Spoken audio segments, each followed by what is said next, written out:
এই যে আয়ান উঠে পড়েছে, যাও ব্রাশ করো গিয়ে, তোর বাবা করে দিবে। কেন করবে না ব্রাশ? আমি একটু চালগুলোতে এই যে পোকা আছে, সুরা চাল, এই যে সুরা পোকা, সেগুলোই ফেলে দিচ্ছি। Hello everyone, good morning and welcome back to our new video. চলো সকালবেলায় ব্লগটা শুরু করলাম আর সাথে তোমাদেরকেও শেয়ার করি। চলো সকালে উঠে আজ ঘরে কি তেমন কিছু ছিল না, জানোই তো 2 থেকে 3 দিন আমাদের এখানে প্রচুর পরিমাণে ঝড় বৃষ্টি হচ্ছে, সাথে বড় বড় পাথরও পড়ছে। জানো তোমরা কালকের ব্লগে দেখতে পাবে যে কত পরিমাণে পাথর পড়েছে, প্লাস বিছানার মতন আমাদের উঠোনে পুরো ভর্তি হয়ে গেছিলো। ঠিক আছে, তো ঘরে তেমন কিছু ছিল না, তাই তো বুদ্ধি করে ঘরে যেটুকু ছিল চাল আর ডাল দিয়ে আজ সেটাই তোমাদের সাথে রান্না করবো আর শেয়ার করবো। তার আগে চলো, এই যে কালকে উঠোন ঝাড় দিয়েছিলাম, তোমরা তো যারা ভিডিওতে দেখেছো তারা জানোই, প্রচুর ঝড় বৃষ্টির কারণে আম পাতাগুলো দেখো কত পড়ে গেছিলো, তো ওগুলোকে নষ্ট করে পচিয়ে লাভ নেই, একটুখানি শুকোতে দিলাম, তাহলে চুলোতে কিন্তু ভালো রান্না করা যাবে। এই যে বাড়িতে ছিল মুগের ডাল আর একটুখানি আতপ চাল, এই আতপ চাল আর মুগের ডাল দিয়েই সাথে টমেটো, তারপরে গাজর, মটরশুঁটি সমস্ত কিছু দিয়ে, আদা, তারপরে তেজপাতা দিয়ে খিচুড়িটা একবারে প্রেসারে কিন্তু বসিয়ে দিলাম। এতে কী হয় বলো তো, প্রেসারে দিলে অনেক পরিমাণে ভালো সেদ্ধ হয় আর টেস্টটাও কিন্তু দ্বিগুণ হয়। তারপরে আমাদের যেটা ডেলি রুটিন, সকালবেলা হলেই এই যে বিছানা গুছানো, ব্ল্যাঙ্কেটগুলোকে আর দেখতে ইচ্ছে করছে না। জানো গরম তো পড়েই গেছে, কিন্তু আমাদের মেঘের অবস্থা যেহেতু খারাপ, তাই আমি এগুলো কাচার আর সাহস পাচ্ছি না, যে কখন শুকোবে সেই নিয়ে একটা চিন্তা। আর বাড়িতে যেহেতু এখন তোমরা আমার শর্ট ভিডিও দেখে বুঝেই গেছো যে এসেছে কী বলে সরিষা, তো সে কারণে জায়গাও নেই শুকোতে দেওয়ার। জানো তো ওই কারণে আমি এখন ওগুলোকে রেখে দিয়ে চলো বিছানাটার আগে ভালো করে আজকে ঝেড়ে টেরে একদম বিছাবো। এই যে ক্যাথা, এগুলো হচ্ছে হাতে বোনা ক্যাথা, আমার মা কিন্তু নিজে এগুলো বুনেছিল অনেক দিন আগে, আমরা যখন ছোটো ছিলাম তখনই। তো দেখো এগুলোকে খাটের মানে নিচে, খাটের উপরে আর কি, তোশকের উপরে কিন্তু এগুলো দেওয়া হয়, তাহলে তোশকটা অনেক দিন টিকে আর প্লাস বিছানাটাতে ঘুমাতেও শান্তি হয়।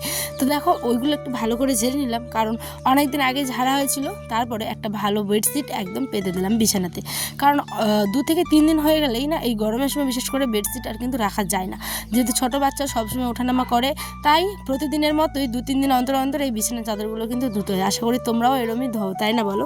কারণ ছোটো বাচ্চা তো জানোই, এদিক থেকে এসে দৌড়ে উঠে যাবে, এদিক থেকে এসে দৌড়ে উঠে যাবে, মানে সে যে মানে কি বলবো, সবাই জানোই। চলো এইদিকে একবার ওয়েদারটা তোমাদের দেখিয়ে দিলাম।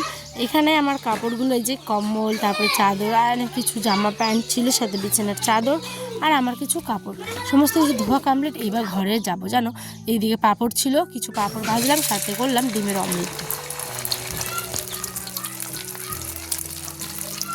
খিচুড়ির সাথে ডিমের অমলেট আর পাঁপড় ভাজা থাকলে আর কিছু চাই না। যেহেতু 2টো ডিম একটু বেশিখানি হয়ে গেছে, সেই কারণেই উল্টোতে গিয়ে আর কি ভেঙে গেল। দেখতেও যেমন হয়েছে, খেতেও তেমন খাসা। আর আতপ চালের তো খিচুড়িটা কিন্তু মারাত্মক লাগে, সাথে একটু পেঁয়াজ আর কাঁচা লঙ্কা, আমার টেস্টি। ভালো লাগছে? ভালো হয়েছে, শুদ্ধটা ভালো। খাওয়া দাওয়া শেষেই চলে আসলাম এই যে উঠোনে, আমি দিয়েছি ফাঁকা উঠোনে আমার এই মাটির চুলোটাতে ঝড় বৃষ্টির কারণে প্রচুর ক্ষতি হয়। জানো বারবার এরম হয়ে যায়, আবার এটাকে ঠিক করতে হয়। গোয়ালঘরটা ভেঙেছে তোমরা তো জানোই, তাই এখানে কিছু মাটি নরম ছিল, সেটাকে একটু গুঁড়ো করে নিয়ে কলে গেলাম জল তুলতে। জল দিয়ে একটু কাদা কাদা করে নিয়ে তারপরে লেপা মোচা করবো হচ্ছে গিয়ে এই যে চুলোটা। দেখতেই পাচ্ছ পুরো ছাপ ছাপ হয়ে গেছে, আর ভিতরে অনেক পরিমাণে জলও ঢুকে গেছিলো। যতই ঢাকা দাও না কেন, বৃষ্টি পড়লে কিন্তু জল ঢুকে যায়, যেহেতু ফাঁকা উঠোনে। আর আমাদের বাড়িঘর তো এখনো হয়নি, তোমরা তো জানো, এটা যতদিন চলবে ততদিন আমাকে এরমভাবেই চলাতে হবে। আর জ্বালানি যেহেতু আমার নষ্ট হয়ে যাচ্ছে, তাই নষ্ট করে কি লাভ, চুলোটা উঠোনের এক সাইডেই দিয়েছি, সেই কারণে দেখো কি অবস্থা। অনেকক্ষণ ধরে বসে বসে নেপছিলাম, কিন্তু তারপরে আর ভালো লাগছিলো না, মাথা প্রচণ্ড ব্যথা করছিল, তাই এইদিকে দেখো চলে আসলাম। ওই জলটা, কাদা জলটাকে ভালো করে ঝাঁটা দিয়ে একটুখানি ঝাড় দিয়ে নিচ্ছি, তাহলে তাড়াতাড়ি কাজটাও হবে আর সহজ হয়ে যায় ব্যাপারটা। তো উঠোনে চুলো দেওয়ার আর কি এটাই একটা কারণ, জ্বালানি আমার নষ্ট না করে, যেহেতু একটুখানি রান্নাবাড়ি চুলোতেই করা যায়, ঠিক সেই কারণে। ঠিক আছে, তো চুলোটা আমার এমনিও ভালো লাগে, গ্রামের বাড়ি তো চুলো না থাকলে একদম বাজে লাগে। চলো ল্যাপা ট্যাপা কমপ্লিট, দেখো তো কেমন লাগছে, ভালো লাগছে না? যে কোনো জিনিস মাটির ল্যাপা মোছা করলে না বেশ ভালোই লাগে। ঠিক আছে, তো আমি ল্যাপা মোছা করে কিছুক্ষণ পরেই কিন্তু আসলাম আবার তোমাদের সাথে।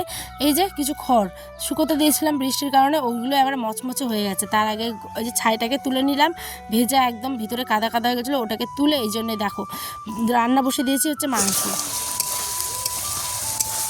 বারবার চুলোটা নিভে যাচ্ছিলো, তারপরেও মাংসটা কিন্তু আমি চুলোতেই করেছি। আর আজ রাতের ডিনার স্যালাড, মাংস ভাত। তো আসি, দেখা বান্টি ব্লগে, সবাই ভালো থেকো, সুস্থ, আল্লাহ হাফেজ।